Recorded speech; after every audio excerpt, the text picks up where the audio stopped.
Kasus pembajakan akun aplikasi chatting WhatsApp saat ini memang tengah menghebohkan warga di tanah air. Bagaimana tidak, sejumlah pengguna dikabarkan melaporkan di media sosial RI bahwa tiba-tiba akunnya diambil alih hacker untuk aksi kejahatan. Salah satunya adalah modus yang berkedok salah input voucher pulsa atau game ke nomor pengguna dan dilanjutkan dengan permintaan untuk mengirim kode one-time password alias OTP. Modus peretasan itu diawali dari pesan WA yang dikirimkan oleh nomor tidak dikenal atau biasanya mengaku kasir minimarket kepada nomor pengguna untuk mengirim 6 digit kode OTP yang tertera di SMS yang diterima oleh pengguna. Sebagian teks dalam SMS tersebut ditulis menggunakan aksara Thailand dan disertai sebuah tautan. Diketahui bahwa setelah mengirimkan kode OTP yang tertera dalam SMS ke nomor tidak dikenal yang mengaku kasir minimarket, akun WA pengguna tidak akan bisa digunakan lagi. Modus ini adalah bagian dari praktik yang disebut social hacking. Memang tidak semua para ahli komputer bekerja sesuai tanggung jawabnya, karena ada beberapa orang yang justru memanfaatkan keahliannya untuk mencari keuntungan pribadi. Mereka lah yang sering disebut sebagai hacker, yang melakukan kejahatan dunia maya alias cybercrime. Seperti pada kasus yang belum lama ini terjadi ketika 44 juta data pelanggan seluler di Pakistan dijual ke forum oleh oknum yang tidak bertanggung jawab. Kebocoran data tersebut terjadi dikarenakan seorang hacker mencoba untuk menjual paket yang berisi 115 juta catatan pengguna ponsel di negara Pakistan seharga 2,1 US dollar atau seharga 31,6 miliar jika dirupiahkan dalam bentuk Bitcoin. Data yang bocor tersebut mengandung informasi yang dapat diidentifikasi secara pribadi yang terkait dengan telepon seperti nama lengkap pelanggan, alamat rumah, nomor identifikasi nasional, nomor ponsel, nomor telepon rumah, tanggal berlangganan. Insiden ini juga telah diselidiki di Pakistan. Otoritas Telekomunikasi Pakistan atau yang dikenal dengan PTA dan Badan Investigasi Federal atau FIA telah menyelidiki masalah ini sejak bulan tersebut. Ketika seorang hacker pertama kali mencoba menjual seluruh 115 juta batch di forum peretas. Selain kasus tersebut, terdapat juga beberapa kasus hacker yang sempat menghebohkan masyarakat dunia termasuk Indonesia. Lantas bagaimana para hacker ini melancarkan aksinya dan kapan istilah hacker ini mulai dikenal? Untuk itu asal muasal akan mengajak Anda menelusuri jejak sejarah di balik fenomena hacker dalam jelajah waktu dan cerita. Pemirsa asal muasal, awal kemunculan hacker terjadi pada tahun 1960-an oleh para anggota organisasi mahasiswa Tech Model Railroad Club di Laboratorium Kecerdasan Artificial Massachusetts Institute of Technology atau disingkat dengan MIT. Kelompok mahasiswa tersebut menjadi perintis perkembangan teknologi komputer serta berhubungan dengan komputer mainframe. Pada mulanya kata hacker digunakan dalam arti positif dengan menyebut seseorang yang memiliki keahlian dalam bidang komputer dan mampu membuat program komputer yang lebih baik dibandingkan yang telah dirancang bersama. Namun seiring berjalannya waktu, hacker mengalami pergeseran perspektif menjadi sesuatu yang dianggap negatif karena beberapa dari mereka memanfaatkan keahliannya dalam bidang penanganan sistem komputer untuk membobol situs-situs rahasia. Biro Investigasi Federal asal Amerika Serikat FBI pertama kali menangkap kelompok hacker yang bernama The 414S yang berbasis di Milwaukee, Amerika Serikat pada tahun 1983. 414 sendiri menjadi kode area lokal bagi mereka. Kelompok ini sendiri dinyatakan bersalah atas pembobolan 60 komputer, mulai dari milik Pusat Kanker Memorial Sloan Kettering hingga komputer milik Laboratorium Nasional. Kelompok-kelompok yang mengambil keuntungan pribadi dengan membobol situs-situs sendiri di kalangan hacker disebut dengan cracker, sehingga tidak semua arti hacker bersifat negatif, tergantung bagaimana mereka mengoperasikan kemampuannya dalam mengotak-atik jaringan komputer. Pemirsa, hacker juga terbagi menjadi dua, yaitu white hacker dan black hacker. Lantas, apa perbedaan dari kedua hacker tersebut? Warna hitam sering diidentikan dengan hal-hal yang negatif, termasuk dalam mengkelompokkan suatu hacker. Para hacker yang termasuk ke dalam golongan hitam seringkali dikenal dengan black hat atau black hacker. Mereka merupakan hacker yang melakukan tindakan yang ilegal, seperti melakukan hacking dengan cara meretas sistem.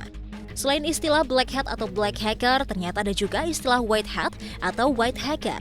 White hat merupakan kebalikan dari istilah black hat, di mana jika black hat menggunakan keahliannya demi keuntungan pribadi, white hat justru berusaha meretas sistem atau program untuk bisa menemukan celah keamanannya. Salah satu kasus hacker yang pernah menimbulkan kehebohan di tengah masyarakat Indonesia dilakukan oleh hacker bernama Jim Geovedi. Ia merupakan orang yang berbahaya dalam dunia teknologi. Dikatakan berbahaya dikarenakan bisa saja mencuri data-data penting seperti lalu lintas transaksi bank, laporan keuangan perusahaan, atau bahkan mengamati sistem pertahanan negara. Lebih dari itu, ia juga bisa mengontrol internet di seluruh Indonesia. Namun salah satu aksi yang paling menghebohkan adalah ketika ia pernah melakukan aksi peretasan satelit, di mana pada aksinya tersebut ia tidak hanya dapat mengubah arahnya saja, tetapi juga mampu untuk menggeser satelit yang ia lumpuhkan. Aksinya ini dilakukan karena pada tahun 2006 ia pernah menjadi pembicara atas isu keamanan satelit. Hal tersebut membuat Jim mencoba mempelajari sistem dan proses bekerjanya satelit, sampai akhirnya ia dapat melakukannya. Setelah aksinya meretas satelit pada bulan Juli 2009, hasil penelitian atas kelemahan sistem satelit yang ia dapatkan dijadikan acuan salah satu topik pembicara dalam Black Hat Security Conference di Washington DC. Dalam wawancaranya, Jim tidak mau disebut sebagai pakar IT atau ahli. Ia berpendapat bahwa dirinya lebih senang dianggap sebagai pengamat atau partisipan saja dari tempat yang jauh dan aman. Kasus hacker yang pernah terjadi juga ada yang sampai diangkat ke dalam sebuah film, di mana seorang hacker membuat sebuah situs yang berisikan dokumen rahasia negara hingga membuatnya diburu pihak kepolisian internasional untuk mempertanggungjawabkan tindakan tersebut. Kasus ini dilakukan oleh seorang pria bernama Julian Paul Assange yang berprofesi sebagai jurnalis asal Australia sekaligus pendiri situs Wikileaks. Pada awal hidupnya, Assange hidup dalam pelarian dikarenakan hubungan dengan ibunya yang dipenuhi kekerasan. Pada tahun 1991 ketika Julian berusia 20 tahun, dirinya dan beberapa teman yang berprofesi sebagai hacker melakukan aksi memecahkan dan memasuki terminal Nortel yang merupakan perusahaan telekomunikasi di Kanada. Namun saat melancarkan aksinya tersebut, Julian tertangkap dan akhirnya dinyatakan bersalah atas 25 dakwaan serta diharuskan untuk membayar denda sejumlah ribuan dolar kepada pemerintah Australia, namun dibebaskan dari hukuman penjara. Pada tahun 2006, Julian memutuskan mendirikan Wikileaks. Hal ini dilakukan dirinya karena ia yakin bahwa pertukaran informasi akan mengakhiri pemerintahan yang tidak sah. Situs Wikileaks merupakan situs yang terkenal dalam menerbitkan informasi rahasia dan membocorkan berita-berita yang berkesempatan mempermalukan pemerintah dan pejabat publik. Hingga akhirnya nasib pendiri Wikileaks ini telah mendekam di penjara Belmarsh, London untuk mempertanggungjawabkan perbuatannya yang dianggap merugikan beberapa pihak. Nah pemirsa asal muasal, itulah sederet informasi mengenai sejarah hacker beserta kasus-kasus besar di dalamnya. Semoga bermanfaat ya pemirsa.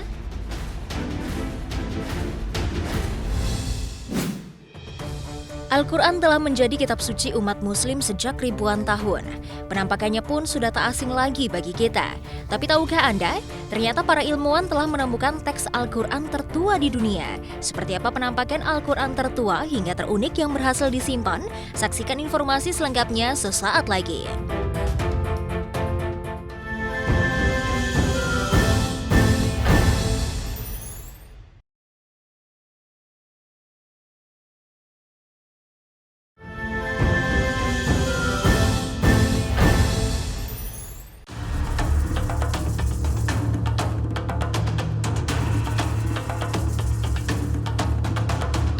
Sebagai umat manusia yang memegang teguh keyakinan akan Tuhannya, pastilah kita memiliki kitab sebagai pegangan untuk menjalani kehidupan. Kitab sendiri bisa kita artikan sebagai kumpulan wahyu Tuhan yang disampaikan oleh para rasul untuk diajarkan kepada manusia sebagai petunjuk dan pedoman hidup.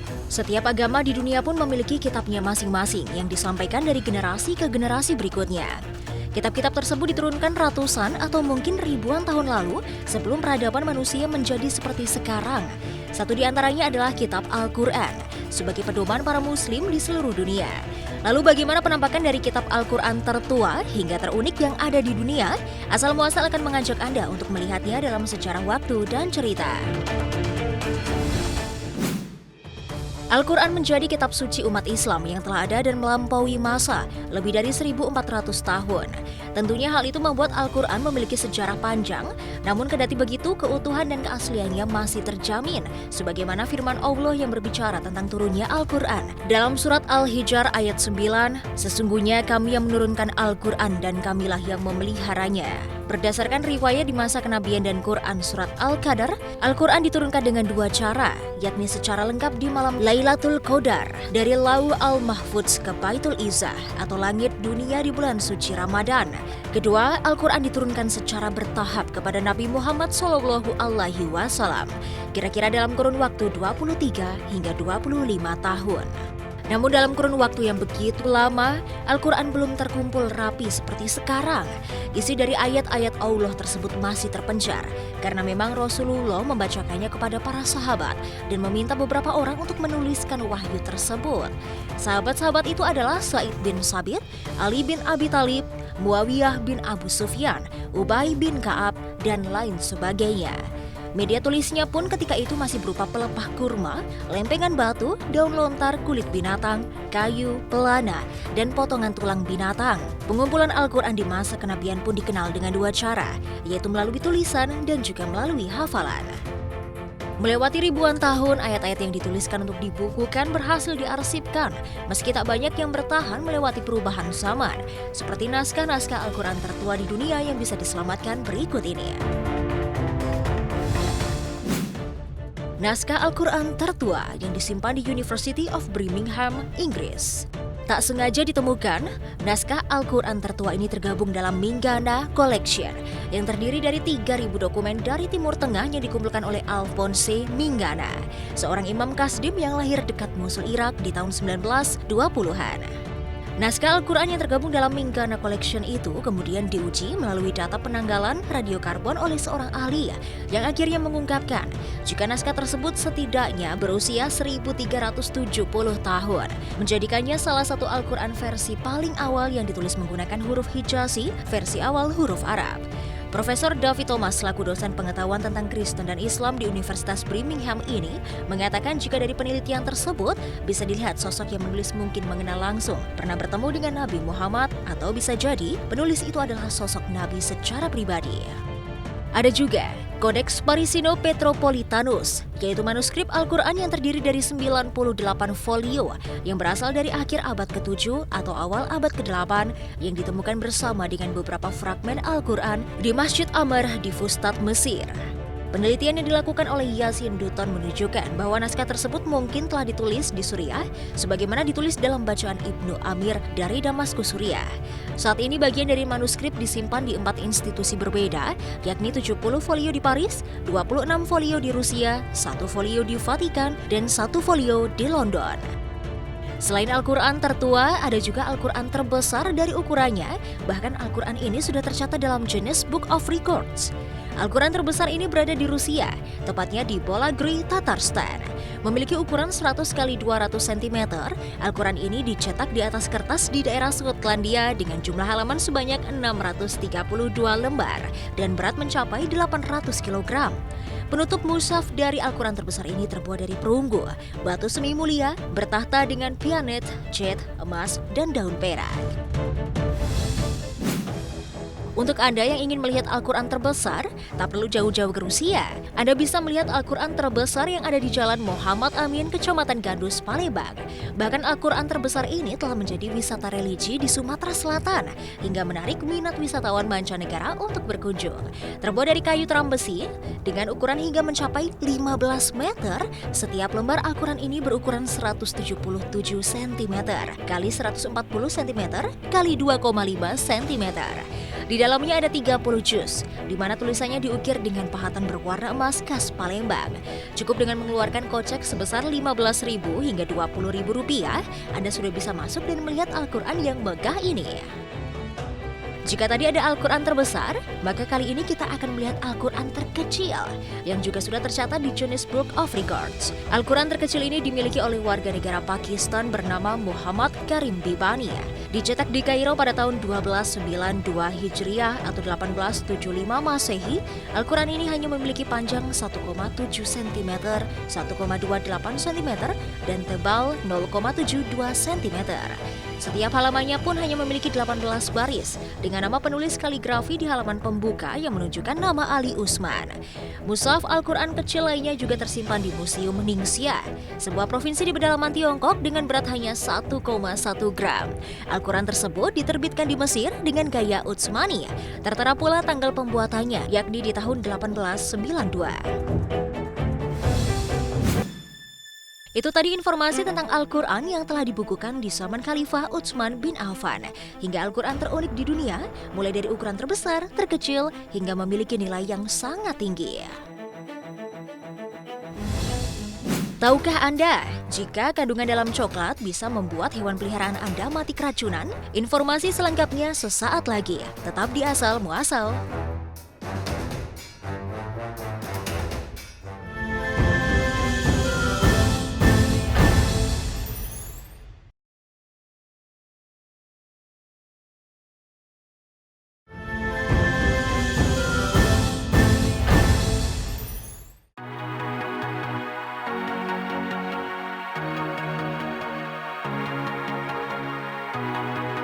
Apa jadinya jika ada sebuah dunia yang berisi coklat? Ya, seperti dalam sebuah film besutan Hollywood, di mana adegan demi adegannya menampilkan seorang anak kecil bernama Charlie bersama rekan-rekannya yang berkeliling ke dalam coklat factory milik Willy Wonka. Dalam kehidupan nyata, ruangan dipenuhi aneka coklat rupanya ada di Indonesia, tepatnya di kota Gudeg, Yogyakarta, yakni Museum Coklat Monggo. Museum ini didirikan atas inisiatif dari Thierry de Tournai, sang pemilik, yang hendak memberikan edukasi kepada masyarakat tentang coklat serba-serbi coklat. Pemirsa Asal Muasal, nyatakan perasaan cintamu dengan sekotak coklat. Ungkapan ini tentu saja beralasan, sebab dari perjalanannya, coklat memang memiliki makna simbolik cinta, perhatian, dan juga komitmen. Bukan tanpa sebab, pemaknaan itu lahir karena coklat memberikan efek ajaib yang berasal dari kandungan feniletilamin, yakni endorfin yang memberikan energi dan menciptakan perasaan gembira, rileks, dan euforia. Coklat bisa dibilang sebagai kudapan favorit sejuta umat. Rasa lega dan sensasi lumer di mulut memang bisa membuat orang-orang ketagihan, tak peduli anak-anak maupun orang dewasa. Namun ada hal yang menarik, jika biasanya Anda menikmati coklat dalam beragam bentuk sajian, kini coklat juga bisa tampil sebagai bahan utama sebuah mahakarya, layaknya koleksi-koleksi patung yang ada di museum. Adalah Christophe Morel. Salah satu koki di bidang pastry ini menghasilkan karya-karya unik dan menakjubkan yang ia bentuk dari coklat. Dan jika dilihat sepintas, mungkin Anda tidak akan percaya bahwa benda-benda tersebut berbahan dasar coklat. Ada yang berbentuk jam raksasa, gurita, dan perahu, naga, hingga sosok seorang pemanah lengkap dengan peralatannya. Coklat sebagai bahan utama memang menginspirasi banyak kalangan untuk bereksperimen. Namun tahukah Anda, jika eksistensi coklat sebenarnya sudah eksis di suku Maya sejak berabad silam? Lantas seperti apa sejarah dari coklat yang selama ini kita nikmati ya? Untuk itu Asal Muasal akan mengajak Anda menelusurinya dalam jelajah waktu dan cerita. Coklat atau dalam bahasa Latinnya Theobroma cacao sebenarnya telah dibudidayakan sejak ribuan tahun di wilayah Amazon dan Amerika Selatan. Suku Maya dan Aztec dikenal sebagai orang pertama yang mengolah biji kakao sebagai minuman. Namun pada awal kemunculannya, minuman dari coklat hanya bisa diminum oleh para raja, bangsawan, dan sesepuh adat. Karena nilainya yang teramat tinggi, coklat bahkan sempat digunakan sebagai mata uang. Tentu bukan coklat dalam bentuk camilan, melainkan biji kakao yang digunakan sebagai alat pembayaran. Dan pada masa itu pula, biji kakao juga sering digunakan untuk upah bagi para pekerja. Dan tahukah Anda, jika coklat bukan hanya identik dalam perayaan Valentine 14 Februari saja, sebab rupanya Hari Coklat Sedunia kerap dirayakan setiap 7 Juli. Tepat pada tanggal yang sama pada tahun 1847, coklat pertama kali diperkenalkan di benua Eropa oleh seorang warga Inggris bernama Joseph Fry. Lambat laun coklat pun mulai tersebar ke seluruh dunia dan menjadi salah satu kudapan yang memiliki penggemar terbanyak. Bahkan dalam sejarahnya, di balik perangannya yang keras, ternyata Napoleon Bonaparte, seorang tokoh panglima perang yang paling berpengaruh di Prancis itu, ternyata sangat menyukai coklat yang identik dengan rasa legit. Konon setiap pagi, Napoleon selalu menyesap secangkir coklat panas, bahkan pada saat memimpin perang. Dengan rasa yang khas serta efek ajaibnya yang membawa kebahagiaan, membuat sejumlah kalangan membuat olahan berbahan coklat dengan bentuk dan rasa yang unik. Bahkan beberapa di antaranya memiliki harga yang fantastis. Coklat apa sajakah itu? Swiss terkenal dengan produk coklat batang berkualitas. Dan kalau mau yang istimewa, penggemar coklat harus coba La Chorsa keluaran Atimo. Harga coklat batang ini bisa bikin kantong sedikit jebol.